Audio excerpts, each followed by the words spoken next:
സമഷ്ടിചരണം ഒന്നാമത്തെ വരെ പഠിച്ചിരുന്നുവല്ലോ. ഈ ക്ലാസ്സിൽ നമുക്ക് ശ്രീ മഹാഗണപതിയെക്കുറിച്ചുള്ള കീർത്തനം സമഷ്ടിചരണം രണ്ടാമത്തേത് വരെ പഠിക്കാം.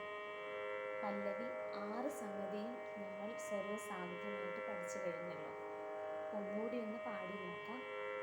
പല്ലവി സർവ്വസാഹിത്യം പാടിയതിനു ശേഷം സമഷ്ടിചരണം 2 എണ്ണം പാടി നോക്കാം. ആദ്യമേ ആരോഹണ അവരോഹണം പാടിയിട്ട് സ്വരസാഹിത്യം പാടി നോക്കാം. അതിനുശേഷം സമഷ്ടിചരണം. സരി ഗ മ പധ നി സ സാ നി പ മ ഗ മ രെ സ. സരി ഗ മ പധ നി സ സാ നി പ മ ഗ മ രെ സ.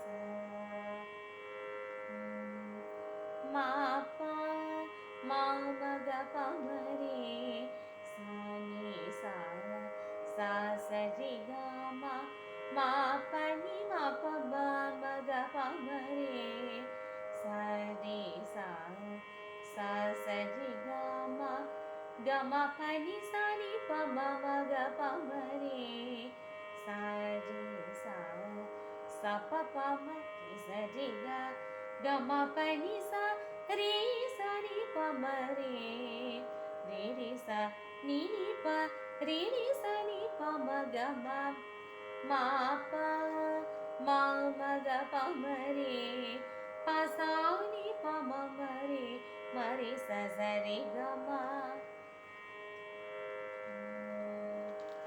മ പ മ മ ഗ പ മ രെ സ സ പ മ പ ഗ മ പ രെ സ നി പ മ മ പ നി മ പ മ മ ഗ പ മ രെ സ.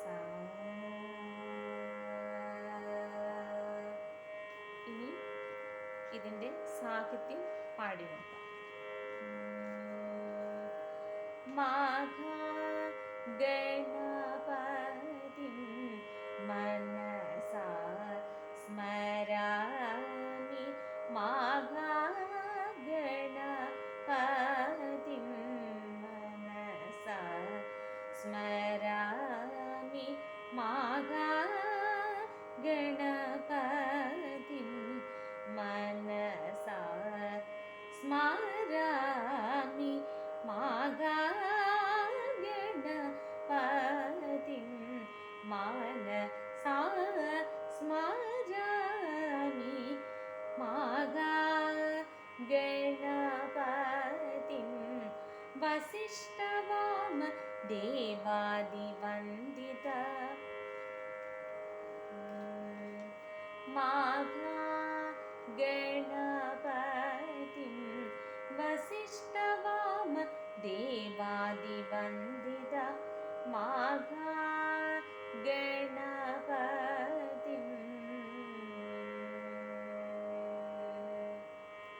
അടുത്തത് സമഷ്ടിചരണം 1, 2 പാടി നോക്കാം.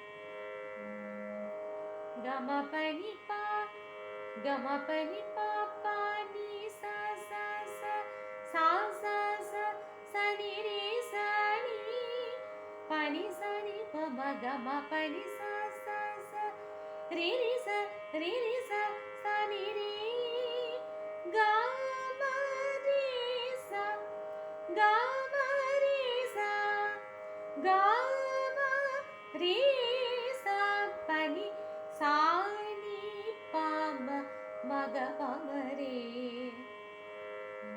ഇനി അതിൻ്റെ സാഹിത്യം പാടി നോക്കാം.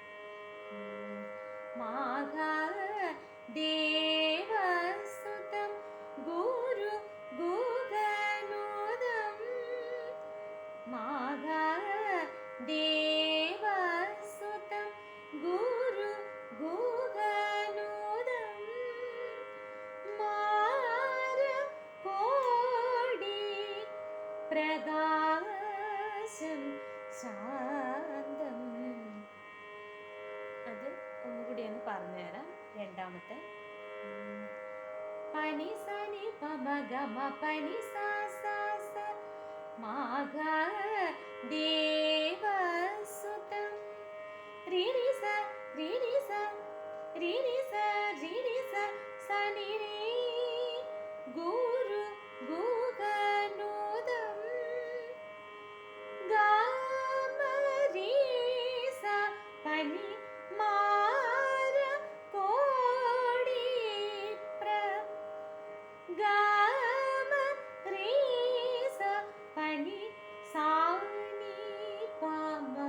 മഗ പമരേ ഗാമ രീ സ പനി സാ നീ പാമ മഗ പമരേ മാര കോടി പ്രകാശം ശാന്തം. അടുത്തത് നമ്മുടെ സമഷ്ടിചലന രണ്ടും കഴിഞ്ഞു. ഇനി അടുത്തതായിട്ട് മധ്യമകാലം എന്ന പോർഷനാണ്. അത് സ്വരവും സാഹിത്യമായിട്ട്